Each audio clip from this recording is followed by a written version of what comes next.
कक्षा 10 के बच्चों के लिए अगला सवाल, निम्नलिखित समीकरण युग्मों को हल कीजिए।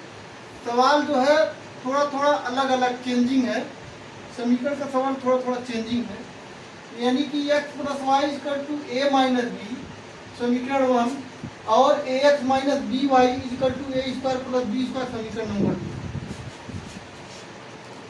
तो आइए समीकरण 1 लिखते हैं, X plus Y equal to A minus B समीकरण number 1 and A X minus B Y equal to A square plus B square समीकरण नंबर 2। अब देखते हैं कि समीकरण 1 में अगर हम b से मल्टीप्लाई कर देते हैं तो संख्या को हम जोड़ करके जो है मान x या y का हल कर सकते हैं। तो समीकरण 1 में b से गुणा करने पर, समीकरण 1 में b से गुणा करने पर, तो b से गुणा करते हैं इसमें, तो b से गुणा करेंगे x में तो हो गया X B plus X Y B बराबर A B minus B square, ये समीकरण नंबर 3 हो गया। अब समीकरण 2 और 3 को हम 1 में जोड़ते हैं। समीकरण 2 और 3 को जोड़ने पर, 2 और 3 को जोड़ते हैं, यानी कि A X minus B Y बराबर ए स्क्वायर प्लस बी स्क्वायर समीकरण number 2 and X B plus Y B बराबर A B minus B square समीकरण नंबर 3। तो मुझे जोड़ना है ना, चलिए इसको जोड़ते हैं।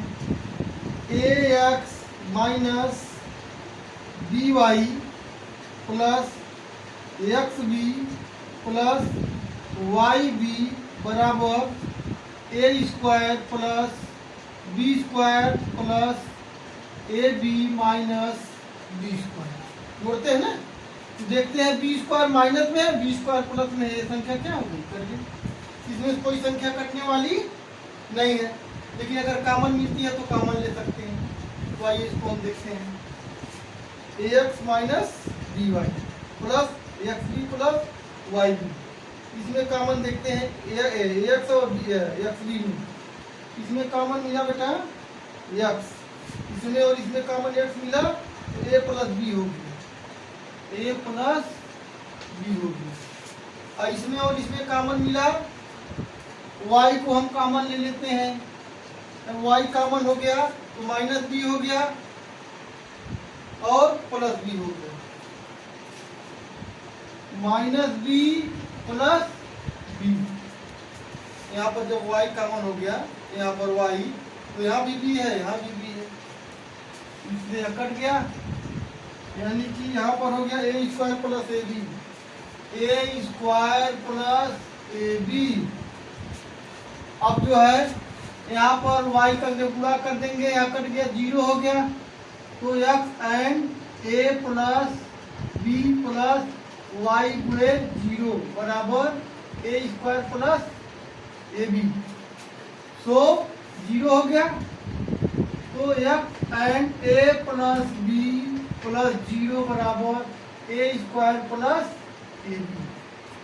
इसलिए जब हम x का मान निकालेंगे तो a square plus A b बटे ए प्लस बी, यानी कि अगर इसमें हम कॉमन लेते हैं तो इसमें का अगर कॉमन लेते हैं तो ए कॉमन हो गया और ए प्लस बी हो गया, ए प्लस बी हो गया, और नीचे भी ए प्लस बी हो गया, ए प्लस बी से प्लस बी कट गया, तो x का मान आ गया ए, x का मान ए हो गया, x का मान ए। अब x का जो मान ए है, अब समीकरण नंबर 1 में भरते हैं, समीकरण 1 में भरिए या समीकरण 2 में, चलिए समीकरण 1 ही भरते हैं। तो x का मान समीकरण एक में रखने पर। सवाल को नोट करें, यानी कि x प्लस वाई बराबर a माइनस बी। तो x के स्थान पर भरना है a प्लस y बराबर a माइनस बी। तो वो हम y का मान निकालते हैं, x का मान निकल गया, y का मान निकालते हैं, y का मान निकालेंगे a माइनस बी। और यहाँ पर जब प्लस है, जब राइट हैंड साइड में ले जाएंगे तो माइनस हो जाएगा, माइनस है और प्लस ए कट गया, तो y का मान आ गया माइनस बी। यानी कि x का मान a और y का मान minus b. This is the right answer.